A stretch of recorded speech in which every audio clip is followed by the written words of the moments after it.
नमस्कार दोस्तों, स्वागत है आप सभी का यस के एक्सेलेंस ट्यूटोरियल में। तो दोस्तों आज हम लोग पढ़ेंगे कक्षा 10 का जो है मैथ है, और इसमें जो है पहला अध्याय का बेसिक जो है हम लोग पढ़ रहे हैं। और इसमें हम लोग जानेंगे वास्तविक संख्याओं में यूक्लिड विभाजन प्रमेयिका और यूक्लिड विभाजन एल्गोरिथम में अंतर क्या है। ठीक है, और यह बहुत कंफ्यूज भी करता है और दिमाग खराब भी करता है। तो इसलिए दोस्तों इसको जो है अंतर को समझना बहुत ज़रूरी है। तो यूक्लिड विभाजन प्रमेयिका जो है क्या है, तो इसको जो है सबसे पहले हम लोग जानते हैं। तो यूक्लिड विभाजन प्रमेयिका ये जो है कहता है कि कभी भी यूक्लिड विभाजन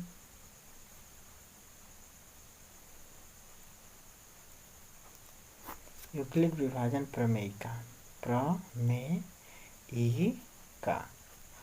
अब दोस्तों यूक्लिड विभाजन प्रमेयिका को ध्यान से समझिए।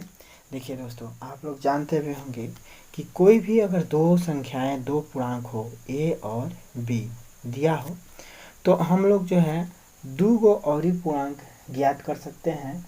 दो और पूर्णांक निकल सकता है जिसमें होता है q और r। ठीक है दोस्तों, मैं इन्हीं चारों पूर्णांकों का संबंध जो है यूक्लिड विभाजन प्रमेयिका बताता है। प्रमेयिका का मतलब होता है दोस्तों एक सिद्ध किया हुआ कथन जिसको किसी अन्य में सिद्ध करने के लिए उपयोग किया जाता है, किसी अन्य समीकरण को सिद्ध करने के लिए उपयोग किया जा सकता है। ये होता है प्रमेयिका। ठीक है दोस्तों, अब जो है प्रमेयिका, यूक्लिड विभाजन प्रमेयिका ये कहता है कि यदि कोई भी दो पूर्णांक हमें ज्ञात हो तो हम लोग जो है दो पूर्णांक और ज्ञात कर सकते हैं, और यही जो है यूक्लिड विभाजन प्रमेयिका कहता है। ठीक है, यूक्लिड विभाजन प्रमेयिका ने कहा कि ए बी क्यू और आर में क्या संबंध होता है। और सबसे पहले अभी ये जो है आप लोग समझ लीजिए कि दो गो पूर्णांक ए और बी दिया हो तो दो गो पूर्णांक क्यू और आर कैसे आता है। ठीक है, तो दो पूर्णांक कहने का मतलब ये है कि यदि ए और बी दो पूर्णांक का मतलब, यदि कभी मान लीजिए आपको दिया गया हो 26 और एक संख्या दे दिया गया हो आप लोग को, मान लीजिए 3 दे दिया गया हो। ठीक है, अब इसमें दोस्तों ये जो है आप लोग को अगर केवल यह संख्या दिया गया है, ठीक है, 26 और 3 दो गो संख्या दिया गया है, तो इसमें कोई ज़रूरी नहीं है कि यह जो है बी है और यह ए है, चाहे यह ए है चाहे यह बी है। अब इसमें कौन ए होगा और कौन बी होगा, इसको हम लोग क्लियर कैसे करेंगे कि इसमें जो छोटा होगा वह बी होगा। इस अंकों में, इन दो अंकों में जो छोटा होगा उसको हम लोग बी मानते हैं, और जो बड़ा होगा उसको ए मानते हैं। ठीक है, माने इसमें हम लोग जो छोटा रहेगा उसको जो है भाजक बनाएंगे। ठीक है, जो छोटा रहता है उसको भाजक बनाते हैं, माने छोटे अंक से ही ना बड़े अंक में भाग देंगे जी। ठीक है, तो इसलिए ये जो पार्ट होगा आपका, ये जो है ए होगा। ठीक है, और ये जो पार्ट होगा आपका बी होगा, और इस पार्ट को हम लोग क्या कहते हैं, तो भाजक कहते हैं। इसको हम लोग भाजक कहते हैं, और इस भाजक को हम लोग जो है अंग्रेजी में डिवीजर कहते हैं, डिवाइजर कहते हैं, DIVISAR। ठीक है, इसको डिवाइजर कहते हैं। ठीक है, और इसको जो है क्या कहेंगे हम लोग, इसको कहिए चाहे इसको कहिए, तो इसको हम लोग जो है क्या कहेंगे, तो इसको जो है हम लोग कहेंगे divide int, DIVIDEND, divide int कहेंगे। और बकिवा दो को जो प्राप्त होगा, यानी कि एगो तो भागफल प्राप्त होगा, इसको हम लोग क्या कहेंगे, भागफल। इसको जो है क्या कहेंगे हम लोग, भागफल कहेंगे। और भागफल को आप लोग जानते ही हैं कि क्या कहते हैं, कोसेंट कहते हैं, QUOI कोसेंट, QUOTI है, सॉरी, QUOTIENT कोसेंट हो जाता है भागफल। और इसके बाद से हम लोग को प्राप्त क्या होगा, रिमाइंडर आर, और रिमाइंडर को हम लोग आर को रिमाइंडर कहते हैं, और इसको जो है REMINDER रिमाइंडर हो जाएगा। ठीक है। तो ये आपका भागफल होता है। कैसे? तो मैंने 26 3 से जो 26 में भाग देंगे, ठीक है। जो शेष आएगा उसको क्या कहेंगे? रिमाइंडर कहेंगे, ठीक है। तो यहाँ पे हम लोग देख सकते हैं, जैसे अब 3 को भाग देंगे 3 से, तो 3 से जो है एक अंक में भाग जाएगा नहीं, तो 26 लेना पड़ेगा। तो 3 7 3 बटे 24, 3 बटे 24। तो यहाँ पे जो लिखते हैं हम लोग भागफल लिख रहे हैं, तो 3 बटे 24, 3 में 27 हो जाएगा। तो 6 में से 4 जा 2 हो जाएगा, ठीक है। अब जो है 3 से 2 में भाग नहीं जाएगा, तो ये हो जाता है शेषफल। इसको हम लोग क्या कहते हैं? शेषफल। तो यही जो है दो पूर्णांक हम लोगों को ज्ञात होता है, मैंने यही बताया गया है कि दो और पूर्णांक निकल के आता है। तो ये आपका 8 जो है क्या हो गया? भागफल हो गया, और ये 2 क्या हो गया आपका? यानी कि यहाँ पे रिमाइंडर 2 है, ठीक है, 2 है, रिमाइंडर बराबर 2 है यहाँ पे, ठीक है। तो ये आपका रिमाइंडर हो गया। तो यही कहा गया है कि विभाजन प्रमेयिका में यदि दो पूर्णांक ज्ञात हो तो दो गौरी पूर्णांक हम लोग ज्ञात कर सकते हैं, और इसका जो है ए बी क्यू और आर में जो है संबंध भी बताया गया है, ठीक है, कि इसमें जो है क्या संबंध होता है। तो ए बराबर हमेशा जो है क्या होता है? तो बी क्यू अब प्लस में आर हो जाता है। माने अगर जो ये वाला जो बड़ा पूर्णांक है, इसको अगर हम लोग दोबारा पाएँ, ठीक है, तो इसको जो हम लोग बी क्यू में गुणा करके और शेषफल को जोड़ दें, माने बी क्यू में गुणा करके बी ए है और ए आपका जो है क्यू है, तो बी क्यू में गुणा कर दिया जाए तो 8 3 24, और जो शेषफल जोड़ दिया जाए तो आराम से जो है इसके बराबर हो जाएगा। कहने का मतलब ये है कि यहाँ पे आप लोग देख सकते हैं कि ए को जो 26 माना गया है, तो यहाँ पे हम लोग 26 लिख दें, ठीक है। और यहाँ पे देखिए बी का मान जो है आपका 3 है, तो यहाँ पे जो है बी लिख दिया जाए 3, ठीक है। और गुण क्यू का मान 8 आया है, आप लोगों के सामने यहाँ पे देख सकते हैं क्यू 8 आया हुआ है। भागफल, तो यहाँ पे हम लोग लिख देते हैं भागफल और प्लस में रिमाइंडर, तो रिमाइंडर 2 है, तो यहाँ पे हो गया 2। तो ये भी जो है क्या हो जाएगा? 26 के बराबर हो जाएगा। 8 3 24 और 2 26। कहने का मतलब यही है कि इस इतना बराबर जो है इतना हो जाता है, यानी कि इसका गुणा करके और इसको जोड़ने पर भागफल गुणे भाजक अधन, माने भाजक गुणे भागफल अधन शेषफल जोड़ देते हैं, तो ये आराम से जो हमारा पहला बड़ा वाला पूर्णांक है वह आ जाता है, ठीक है। यही जो है काम करता है यूक्लिड विभाजन प्रमेयिका, ठीक है दोस्तों। तो ये हम लोग जाने कि यूक्लिड विभाजन प्रमेयिका क्या है, और इस पे सवालों को कैसे दिया जाएगा ये भी देख लीजिए। अब यहाँ पे देखिए कि यूक्लिड विभाजन प्रमेयिका से सवाल कैसे जो है हल किया जा सकता है। तो यहाँ पे थोड़ा लाइट की कमी है दोस्तों, तो आप लोगों को बेहतर नहीं समझ में दिखाई दे रहा होगा। यहाँ पे आप लोग देख सकते हैं उदाहरण दिया हुआ है कि जो है दर्शाइए कि प्रत्येक धनात्मक समपूर्णांक 2q के रूप का होता है तथा प्रत्येक धनात्मक विषम पूर्णांक 2q + 1 के रूप का होता है जहाँ q कोई पूर्णांक है, ठीक है। तो q कोई पूर्णांक है, तो इसको हम लोग जो है संख्या प्राप्त कर लेते हैं यूक्लिड विभाजन प्रमेयिका से, और इसको सॉल्व कर लेते हैं। यहाँ पे देख सकते हैं कि माना कोई धनात्मक पूर्णांक क्या है? ए है, ए कोई धनात्मक पूर्णांक है, तथा बी जो है 2 है। अब देखिए इसमें धनात्मक समपूर्णांक जो है दिया हुआ है कि 2q जैसा है, या जो है 2q + 1 के रूप का है, ठीक है।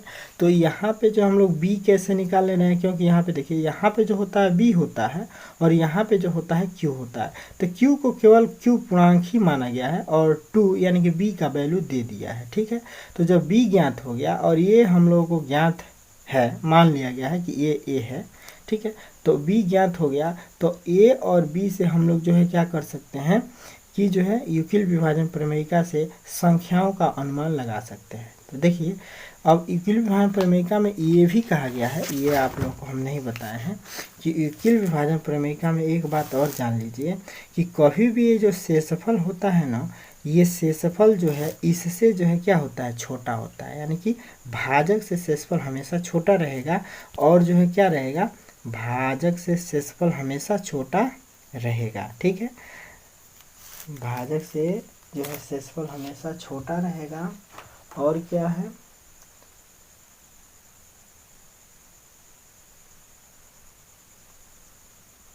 और 0 से जो है हमेशा या तो जीरो के बराबर रहेगा या तो जो है जीरो से बड़ा रहेगा। कौन? ये शेषफल। ठीक है, तो इसके लिए जो ये भी कंडीशन बताया गया है, जहाँ ये बताया गया ना वहीं पे ये भी बताया गया है कि zero is greater than, zero is less than R, माने zero is less than, zero is less than R equal, R equal R, और R is less than B, माने बी से जो है ये रिमाइंडर जो होगा वह बी से छोटा होगा, जीरो से बड़ा होगा या जीरो के बराबर होगा। जीरो से माने आर रिमाइंडर या तो जीरो से बड़ा होगा या जीरो हो सकता है रिमाइंडर। ठीक है, तो ये जो है कंडीशन बताया गया है। ठीक है, अब इसके बाद से यहाँ पे देख लीजिए कि दो गो संख्या ज्ञात हो तो बकीवा संख्या हम लोग आराम से ज्ञात कर सकते हैं।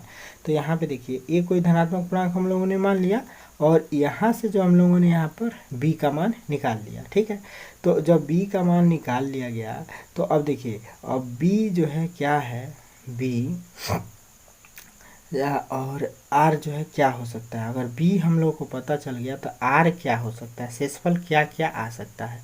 तो ये जो इक्विलिब्रियम विभाजन प्रमेयिका में बताया गया है कि यह जो है r जो है क्या होगा, यहाँ पे देखिए r जो है क्या होगा, या तो जीरो के बराबर या जीरो से जो है बड़ा होगा, और जो है जिससे भाग दिया जाएगा उससे जो है क्या होगा, छोटा होगा। यानी कि b से भाग दिया जा रहा है, b का मतलब 2 से भाग दिया जा रहा है, तो r का मान क्या हो सकता है, या तो जीरो हो सकता है या तो 1 हो सकता है। 2 से कभी भी बड़ा नहीं होगा, शेषफल नहीं होगा ना, तो इसलिए या तो जीरो हो सकता है r का मान, या तो जो है 1 हो सकता है। ठीक है, तो जो है जीरो और 1 रख के हम लोग अगर युगल विभाजन में इस सूत्र में जो है जीरो और 1 रख दिया जाए इस सूत्र में, तो दो संख्याएं हम लोग को प्राप्त हो सकती है, अनुमानिक संख्या प्राप्त हो सकती है युगल विभाजन प्रमेयिका से। तो यहाँ पे हम लोग देख सकते हैं कि यदि शेषफल हम लोग जीरो लेते हैं तो यहाँ पे जो है हम लोग एक संख्या प्राप्त कर सकते हैं 2 क्यूब, और प्लस में जीरो रखेंगे तो 2 क्यूब प्राप्त हो जाएगा। ठीक है, और एक खाली जब शेषफल 1 लेते हैं तो जो है 2 क्यूब प्लस 1 जो है आपका पूर्णांक प्राप्त हो सकता है। ठीक है, 2 क्यू प्लस 1 पूर्णांक प्राप्त हो सकता है। यदि a बराबर 2 क्यू है तो यह एक सम पूर्णांक है। ठीक है, क्योंकि इसमें 2 से भाग चला जाएगा तो सम है। साथ ही एक जो है धनात्मक पूर्णांक या तो सम हो सकता है या विषम, इसलिए कोई भी विषम पूर्णांक जो है q प्लस 1 के रूप का होगा।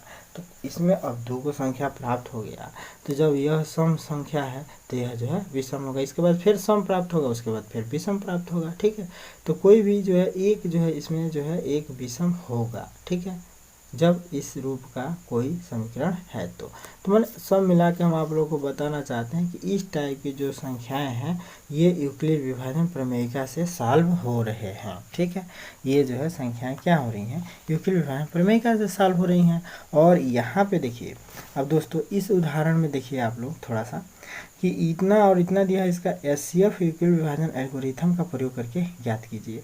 तो यूक्लिड विभाजन एल्गोरिथम का इसमें जो है प्रयोग करके ज्ञात किया गया है, लेकिन ये प्रमेयिका से ही ज्ञात किया गया है। यूक्लिड विभाजन एल्गोरिथम किधर गया है इसमें नहीं दिखाया गया है। तो यूक्लिड विभाजन एल्गोरिथम ये है, आप लोग देख सकते हैं कि यूक्लिड विभाजन एल्गोरिथम का प्रयोग यहाँ पे है, देख सकते हैं उदाहरण नंबर 7 में।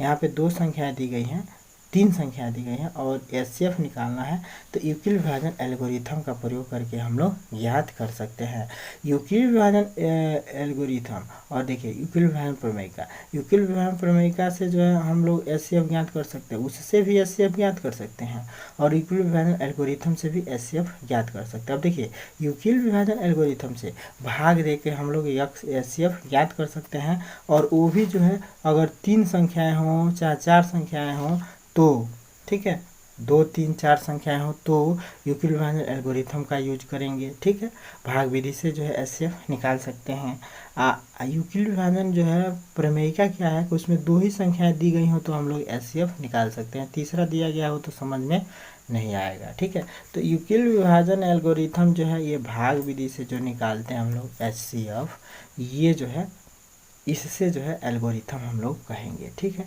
और इसी के सहयोग से जो है युक्ल विभाजन प्रमेय का भी काम करता है, ठीक है। युक्ल विभाजन प्रमेय का इसी के सहयोग से काम करता है। क्या होता है कि जो है देखिए उसमें जो है हम लोग जब तक युक्ल विभाजन प्रमेय का प्रयोग करते हैं तब तक कि शेषफल 0 ना हो जाए। यहाँ पे देखिए ना, युक्ल विभाजन प्रमेय का प्रयोग करके यहाँ पे HCF निकाला गया है उदाहरण नंबर 3 में। तो देखिए ना क्या किया गया है कि जो है 12,576 में जो है 4,552 से भाग दिया गया, माने जो बड़ा है उसमें जो छोटा अंक है उससे भाग दिया। अब जो चीज़ से भाग दिया गया यहाँ पे रहेगा और जो भागफल आएगा यहाँ पे रहेगा, जो शेषफल है वो यहाँ पे रहेगा। माने भाज्य बराबर भाजक गुणा भागफल धन शेषफल युक्ल विभाजन प्रमेय का कहता है भाज्य बराबर भाजक गुणा भागफल धन शेषफल, ठीक है। ये होता है नियम। भाज्य बराबर युक्ल विभाजन प्रमेय क्या कहता है कि भाज्य बराबर भाजक गुणे भागफल धन शेषफल होता है, ठीक है। इतना जो है याद रखिएगा, शेषफल, ठीक है। तो यही जो है प्रक्रिया जब तक जारी रहेगा, माने भाज्य बराबर भाजक गुणा भागफल धन शेषफल जब तक लिखते रहेंगे तब तक कि माने HCF निकालने के लिए यह जब तक लिखते रहेंगे जब तक कि यह शेषफल रिमाइंडर 0 ना हो जाए। अब देखिए ना क्या होता है कि जो सबसे बड़ी संख्या में सबसे छोटी संख्या से भाग देंगे, भागफल जो आएगा यहाँ लिखेंगे, शेषफल जो आएगा यहाँ पे लिखेंगे। अब क्या होगा माने अगले स्टेप में जब शेषफल 0 नहीं है तो, ठीक है। तो जब शेषफल 0 नहीं है यानी कि 420 बराबर नहीं है 0 के, तो जब 0 नहीं है कहने का मतलब यह है तब पुनः जो है हम लोग क्या करेंगे, इसको यहाँ ट्रांसफ़र कर देंगे और ये जो चीज़ है यहाँ पे ट्रांसफ़र कर देंगे। कहने का मतलब यह है कि अब इसमें इससे भाग देंगे। तो जब इसमें इससे भाग दे रहे हैं तो इसको बना देंगे पूर्णांक और इसको यहाँ पे ला देंगे और यहाँ पे जो है भागफल आ जाएगा, फिर यहाँ पे शेषफल आ जाएगा। यही प्रक्रिया चलता रहेगा। फिर यह जो है यहाँ पे जो है ये वाला चीज़ यहाँ पे आ जाएगा, ये जो है यहाँ पे आ जाएगा और ये जो है ना वही जो है भाग दे के, तो जो भाग दिए रहेंगे युक्ल विभाजन एल्गोरिथम से उसी का इसमें प्रयोग करते चले जाना है। इसको हम आप लोग चैप्टर में बताएंगे, ठीक है। यहाँ पे अभी हम यही बताना चाह रहे हैं कि युक्ल विभाजन प्रमेय क्या है और युक्ल विभाजन एल्गोरिथम क्या है, ठीक है। तो एल्गोरिथम है ये भाग विधि से HCF जो ज्ञात करते हैं ये है। और युक्ल विभाजन प्रमेय क्या है, तो युक्ल विभाजन प्रमेय का जो है ये जो आप लोग को बताया गया था कि A बराबर B³ अब प्लस में R होता है। और इस पे जो हम लोग सवाल हल करते हैं ये जो है आपका यानी कि इस टाइप का जो सवाल है और इसको हम लोग जो बताते हैं युक्ल विभाजन प्रमेयिका से बताते हैं दोस्तों, ठीक है। बस इतने समझिए कि युक्ल विभाजन प्रमेयिका से ये वाले सवाल हल होंगे और युक्ल विभाजन एल्गोरिथम से जो है माने HCF निकाले जाएंगे और इस तरह से जो है हल इसके निकाले जाएंगे। इससे हम लोग HCF निकाला गया है। यहाँ पे जो है 36 HCF, 36 से पूरा कट जा रहा है, इसका मतलब 36 HCF आ गया है, ठीक है। तो सब मिला के दोस्तों आप लोग समझ गए होंगे कि युक्ल विभाजन प्रमेय क्या है और युक्ल विभाजन एल्गोरिथम क्या है। तो युक्ल विभाजन एल्गोरिथम से ही युक्ल विभाजन प्रमेय का प्रयोग कर सकते हैं हम लोग। अगर देखिए ये युक्ल विभाजन एल्गोरिथम से इसको निकाला गया है ना, अगर यहीं पे जो है कहा जाए कि इसमें युक्ल विभाजन प्रमेयिका का प्रयोग कीजिए तो युक्ल विभाजन प्रमेयिका से हम लोग जो है कैसे निकालेंगे। तो युक्ल विभाजन प्रमेयिका से यहाँ पे देखिए 180 से जो है 252 में भाग दिया गया है। तो हम लोग युक्ल विभाजन प्रमेयिका का अगर यूज करते हैं तो लिखेंगे कि 252 बराबर 180। यहाँ पे देखिए भागफल 1 आया तो 1 अधन में शेषफल जो आया है 72 ये लिखेंगे, ठीक है। अगले स्टेप में हम लोग देख रहे हैं कि यहाँ पे शेषफल 0 नहीं है तो यहाँ पे जो है फिर हम लोग जो है क्या करेंगे, इसको पूर्णांक बना देंगे। पूर्णांक का मतलब अब 180 में यहाँ पे देखिए 180 में फिर 72 से भाग दिया गया है, ठीक है। तो 180 यहाँ पे लिखेंगे, 72 को लाएंगे यहाँ पे और इसको जो है जो रिमाइंडर अब 72 से जो है 2 बार में भाग जा रहा था, 2 अधन में रिमाइंडर देखिए 36 है तो यहाँ पे लिखेंगे 36, ठीक है। अब इसके बाद से जो है क्या करेंगे, फिर अभी रिमाइंडर 36 है यानी कि 0 के बराबर नहीं है तो अब हम लोग जो है 36 को जो है 72 को यहाँ पे लाएंगे यानी कि पूर्णांक बना देंगे और 36 को लाएंगे यहाँ पे और फिर 36 से यानी कि 72 में भाग देंगे तो 2 बार में जा रहा है और शेषफल हो गया 0। तो यहाँ पे जो है 36 से जो है भाग देने पर शेषफल 0 हो रहा है। तो HCF अगर हम लोग को क्लियर करना हो तो HCF जो है यहाँ पे क्लियर हो जाता है 36, ठीक है। और फिर इसी 36 से यहाँ जो है फिर यहाँ पे हम लोग देख सकते हैं कि अगर 3 को संख्या दिया गया है, तो फिर 180 से हम लोग 324 में भाग देंगे, जो 324 बड़ा है 180 से, तो इसी से जो है हम लोग जो है 180 से जो है भाग दे सकते हैं, या इसी 36 से जा रहा है ना, तो 36 से 324 में भाग दे दीजिए, तब भी जो है हो जाएगा। तो 180 से भाग दिया है ये 324 में, तो फिर यहाँ पे अगर इक्विवेलेंट विभाजन एल्गोरिथम प्रमेय का प्रयोग करना है तो हम लोग लिख सकते हैं कि 324 बराबर क्या हो जाएगा, तो 180 गुणा में क्या हो जाएगा, 1 से भागी जा रहा है तो 1, अधन में रिमाइंडर कितना हो जाएगा, तो यहाँ पे देखिए रिमाइंडर 144 बचा है, तो 144 हो जाएगा, रिमाइंडर आपका 144 हो जाएगा। ठीक है, अब फिर जो है अब 324 बराबर 180 गुणे 1 धन 144। अब जो है क्या करेंगे, फिर 180 में जब शेषफल 0 नहीं है तो जो है क्या करेंगे, 180 में भाग देंगे किससे, 144 से, तो 144 यहाँ पे आ जाएगा, गुण है। अब देखिए 144 से फिर 180 में भाग दे रहे हैं तो भागफल 1 आ रहा है, अधन में शेषफल कितना आ रहा है 36, तो यहाँ पे लिख देंगे 36। फिर 144 में अब जो है क्या करेंगे, जब तक रिमाइंडर 0 नहीं होता है तो भाग देते रहेंगे, तो फिर 136 से 144 में भाग देंगे तो 136 से, तो 36 यहाँ पे आ जाएगा, और भागफल कितना आ गया 4, तो यहाँ पे आ जाएगा, और शेषफल 0 हो गया तो यहाँ पे 0 आ जाएगा। इस प्रकार जो है 36 से शेषफल 0 हो रहा है, तो यहाँ पे आपका HCF यहाँ भी जो है क्या हो रहा है 36 हो रहा है, यानी कि HCF आपका 36 हो जाएगा। ठीक है, तो बस यही है इक्विवेलेंट विभाजन प्रमेय का, और ये है इक्विवेलेंट विभाजन एल्गोरिथम। ठीक है, इक्विवेलेंट विभाजन एल्गोरिथम से ये प्रमेय का आसान हो जाता है। ठीक है, तो इस प्रकार से दोस्तों हम लोग जो है इक्विवेलेंट विभाजन प्रमेय का और इक्विवेलेंट विभाजन एल्गोरिथम के अंतर को समझ गए होंगे। जब भी आपको कहता है कि इक्विवेलेंट विभाजन एल्गोरिथम से इसको हल कीजिए तो ऐसे हल कीजिएगा, अगर साथ ही कहता है कि इक्विवेलेंट विभाजन प्रमेय का प्रयोग करके इक्विवेलेंट विभाजन एल्गोरिथम का प्रयोग करके इक्विवेलेंट विभाजन प्रमेय को जो है समझाइए या जो है हल कीजिए। ठीक है, दोनों सत्वे देता है तो ये दोनों सब्जेक्ट दोनों तरह से कर देंगे। ठीक है, पहले इक्विवेलेंट विभाजन एल्गोरिथम कर देंगे, उसके बाद प्रमेय का हल कर देंगे। ठीक है, और खाली का होता है इक्विवेलेंट विभाजन प्रमेय का से हल कीजिए, इक्विवेलेंट विभाजन प्रमेय का से हल कर देंगे, इधर इसको पर्दे के पीछे कर देंगे। ठीक है, कॉपी पे रफ कर लेंगे और इसी के हिसाब से इसको रख देंगे। ठीक है, तो आगे के जो भी सवालें हैं दोस्तों उसको जो हम लोग समझेंगे, और ये आपको जो है इक्विवेलेंट विभाजन प्रमेय का, आप देखिए दोस्तों इसके बारे में हमने जो है ये डॉक्टर मनोहरे का बुक है, तो इसमें से हमने जो प्रश्नावली ये जो है सब कुछ बता दिया है सभी सवालों को। तो अब हम जो है आप लोगों को NCERT के बुक से जो है बताएंगे जो भी सवाल है। ठीक है, तो इसमें दोनों में मैच कर रहा है सवाल, वह जो है उसमें नंबरिंग कर देंगे, ताकि ये जो है इक्विवेलेंट विभाजन ताकि आप लोग को पता चल जाएगा कि ये NCERT में भी है और यह जो है मनोहरे के बुक में भी यह सवाल मिल रहा है। ठीक है, तो अब यही करेंगे, जो कॉमन है वो जो है कॉमन दर्शा दिया जाएगा, और जो NCERT पढ़ रहे हैं उनके लिए भी काम करेगा, जो मनोहरे पढ़ रहे होंगे उनके लिए भी काम करेगा। और प्रयास करेंगे दोस्तों कि पर डे आप लोगों को 1-2 सवाल यूट्यूब पे बता दें, लाइन से बताएंगे, और NCERT का बुक इस बार पढ़ाएंगे मैथ। तो बने रहिए, जिसको भी NCERT का मैथ पढ़ना है। डॉक्टर मनोहरे का जो है ये सभी प्रश्नावली हम बता चुके हैं। ठीक है ना, डॉक्टर मनोहरे के बुक से, तो इसको भी आप लोग देखना चाहें तो देख सकते हैं कि ये सभी जो है क्वेश्चनों को हमने बता दिया है। ठीक है, तो फिर मिलते हैं दोस्तों अगले वीडियो के साथ। कोई भी इंक्वायरी हो तो ज़रूर बताइएगा। तो जय हिंद दोस्तों।